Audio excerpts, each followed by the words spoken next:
সুপ্রিয় দর্শক মণ্ডলী, আসসালামু আলাইকুম। Welcome back to my channel. সবাই কেমন আছেন? আমি আল্লাহর রহমতে ভালো আছি। চলে এলাম রান্নাঘরে। দেখুন বাইরে অনেক বৃষ্টি, একটু পর পর বজ্রপাত হচ্ছে। চুলায় গ্যাস ছিল না, তাই রাইস কুকারে বসিয়ে দিয়েছি। চাল, ডাল, তেল, লবণ, হলুদ যা কিছু লাগে সব কিছু দিয়ে এই রাইস কুকারে বসিয়ে দিয়েছি। আর পিঙ্কটা চুলায় ডিম ভাজিটা করে নিলাম।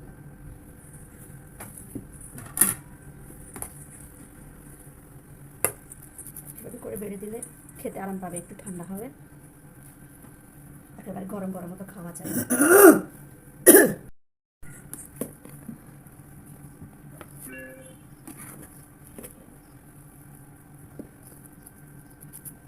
বৃষ্টির দিনে খিচুড়ি সবাই পছন্দ করে, গরম গরম ধোয়া ওঠা খিচুড়ি।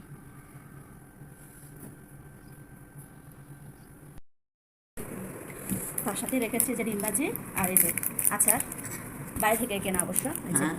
এই যে কালকে আপনাদের ভাই নিয়ে আসছে। কি আচার? আমের ভাজিলাম। আমের আচার। সবাইকে দেওয়ার পর এবার আমি নিজের জন্য একটু বেড়ে নিচ্ছি। জি, আচার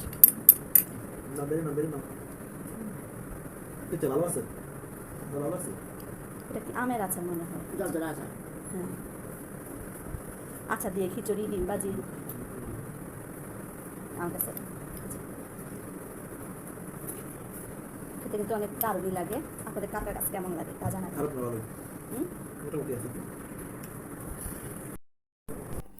নাস্তা খেতে প্রায় আধা ঘন্টা লেগে গেলো, মানে 10:30।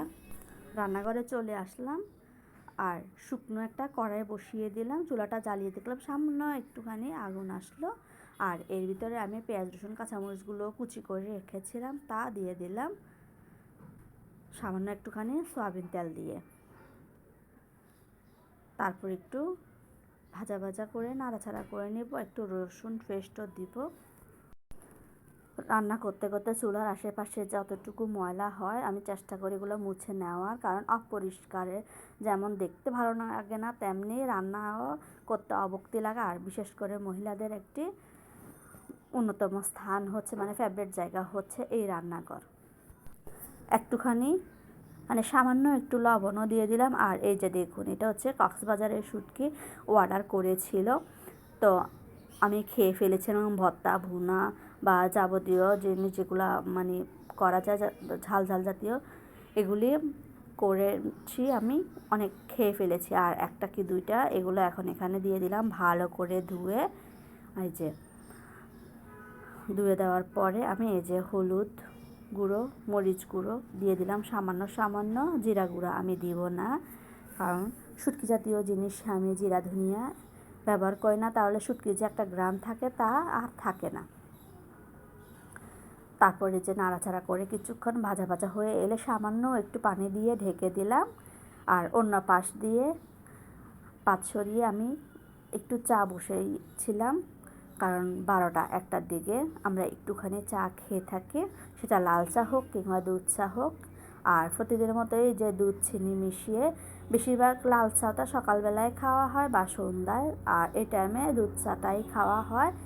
এই যে লিকার ঘন করে তারপর দুধ চিনি অ্যাড করে ভালো করে মিক্স করে নিয়ে তৈরি হয়ে গেল আমার এই যে দুধ চা। দেখুন কালারটা, মাশাল্লাহ। আর একটা কথা বলি, তার সাথে চার সাথে তো আর টা লাগে, টা ছাড়া তো আর চা খাওয়া হয় না। এই যে একটা এয়ারটাইট বয়ামের ভিতরে বিস্কুট রেখেছি যাতে বাতাসটা না লাগে, তাহলে উপযুক্ত থাকবে পরবর্তীতে খাওয়ার জন্য, বাতাস লাগবে না আর বিস্কুটের গায়ে।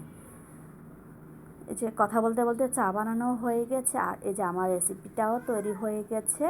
ওদিকে মানে মুরব্বি, ঘরের প্রধান সদস্য উনি আর আমি মানে মা একসাথে চাটা পরিবেশন করতে করতে যে আমার রেসিপি রেডি। মাশাআল্লাহ, দেখুন কতটা কালার সুন্দর এসেছে, আর ঝাল ঝালও হয়েছে। গরম গরম ভাতের সাথে কিন্তু খেতে হ্যাপি লাগে। আর বৃষ্টি বাদলের দিনে তো কোনো কথাই নেই, গ্রানও কিন্তু অনেক সুন্দর বের হয়েছে। এর মধ্যে কড়াইটা আবার সুন্দর করে ধুয়ে নিয়ে চলে আসছি। আর পিচ্চি বাচ্চারা মানে ঘরে অন্য সদস্যরা তো আর শুটকির তরকারি সবাই আর পছন্দ করে না, শুটকির রানটা অনেকে নিতে পারে না, তাই যারা যারা খাবে না তাদের জন্য একটুখানি ডিমবাজি করে নিচ্ছি। যারা শুটকি খাবে না তারা ডিমবাজি খাবে। আর আমার এই যে হাতের মেহেদিটা কেমন হয়েছে বলুন, আমার মেয়ে লাগিয়ে দিয়েছে। আমি অবশ্য বাধা দিই না, মানে সে যেমনটা পারে সে তেমনটা সে নিজে লাগাবে, ও দাদুকে লাগাই দিবে বা অন্য কেউকে বা আমাকে বোনকে, তার যখন যাকে ভালো লাগে সে লাগাই দিবে। তার এটা একটা অভ্যাস বলতে পারেন বা ইচ্ছা বলতে পারেন। ডিম ভাজাটা হয়ে গেছে। তারপরে যে এই কড়াইটার ভিতরে আর একটু সয়াবিন তেল ঢেলিয়ে আবারও পেঁয়াজ রসুন কাঁচামরিচ দিয়ে দিলাম। আগুনটা অনেকটা যাওয়ার পথেই হঠাৎ করে চলে গেল চুলার আগুনটা। যেহেতু আমি এই কড়াইটাতে বসিয়ে দিয়েছি আর কি করা, তাই এই কড়াইটা আর চেঞ্জ করলাম না, কারণ ধুইতে কষ্ট। আর সাথে থেকে কিছু কাঁচা টমেটো এনেছিল, এগুলো এখানে দিয়ে দিলাম। এগুলো একটু নাড়াচাড়া করে নিয়ে একটু সময় নিয়ে, মানে চুলার হিটটা আমি কমিয়ে রেখেছি, ভাজা ভাজা করে নিচ্ছি। একটুখানি নাড়াচাড়া করে নিয়ে তারপর একটু ভাজা ভাজা হয়ে গেলে তারপর হলুদ, মরিচ, সাথে স্বাদ মতো লবণ অ্যাড করেছিলাম, সব আমি দিয়ে দিচ্ছি। তারপর ভালো করে নাড়াচাড়া করে দিয়ে তারপর ভাজা ভাজা হয়ে এলে তারপর আমি পানি অ্যাড করব।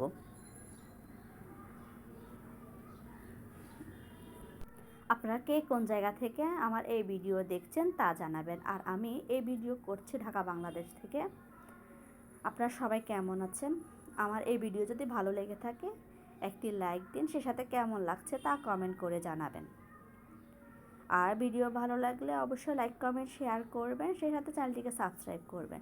চ্যানেলের পাশে যে বেল আইকন আছে তা বাজিয়ে দিয়ে পরবর্তী নোটিফিকেশান পৌঁছার সাথে সাথে তাহলে আপনি দেখে নিতে পারবেন সবার আগে।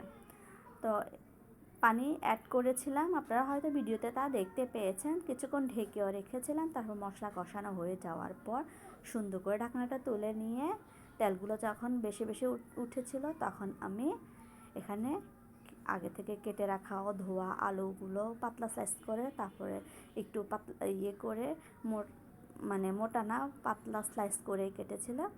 তারপর সুন্দর করে দিয়ে এরকম করে হালকা একটু পানি দিয়ে ছড়িয়ে ছিটিয়ে দিয়ে ঢেকে দেবো আরও কিছুক্ষণের জন্য। প্রথমে ঢাকনাটা আমার ছোটোই হয়েছিল, তারপর আমি বড় সাইজের একটা ঢাকনা দিয়ে দিয়েছি, ঢেকে রেখেছিলাম কিছুক্ষণের জন্য। মিডিয়াম হিটে চুলাটা আমি রেখেছি। আলুটা আর মাছটা হয়ে গেছে। আমি এখন লবণটা চেক করে দেখছি, লবণটা একটু কম হয়েছে, তা আর একটু লবণ আমি দিয়ে দিলাম। দেখুন কালারটা কতটা সুন্দর এসেছে। বাসায় ধনিয়া পাতা নেই, তাই আমি ধনিয়া পাতা অ্যাড করতে পারছি না।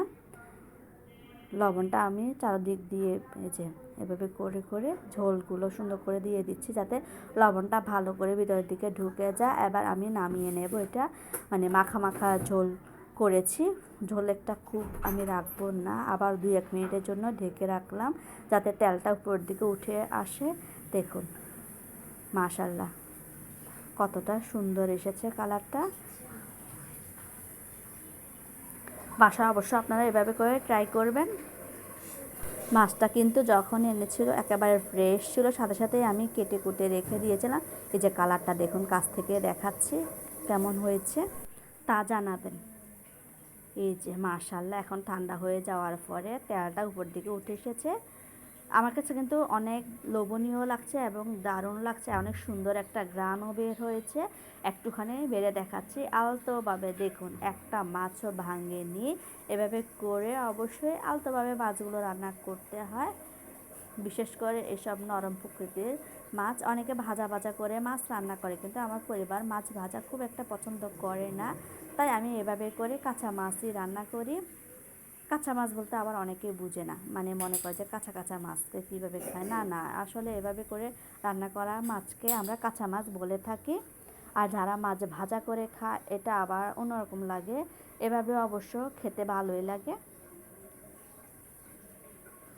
এই যে দেখুন সুন্দর করে পরিপাটি করে আমি সাজিয়ে নিচ্ছি আর একটা একটা একটা মাছ সুন্দর করে সাজিয়ে নিচ্ছি। এই যে দেখুন, আমার ভিডিওগুলি কার কার কাছে ভালো লাগে তা লাইক কমেন্ট করে জানাবেন আর চ্যানেলটিকে সাবস্ক্রাইব করুন, কারণ আপনাদের এক একটা লাইক কমেন্ট হচ্ছে আমাদের আরেকটা নতুন সুন্দর ও ভিডিও বানানোর ইচ্ছা জাগায়, মানে প্রেরণা জাগায়। আজ এ পর্যন্ত, পরবর্তী ভিডিও দেখার জন্য আমন্ত্রণ রইল। ভিডিওটি দেখার জন্য ধন্যবাদ। ভালো থাকুন, সুস্থ থাকুন, আল্লাহ হাফেজ।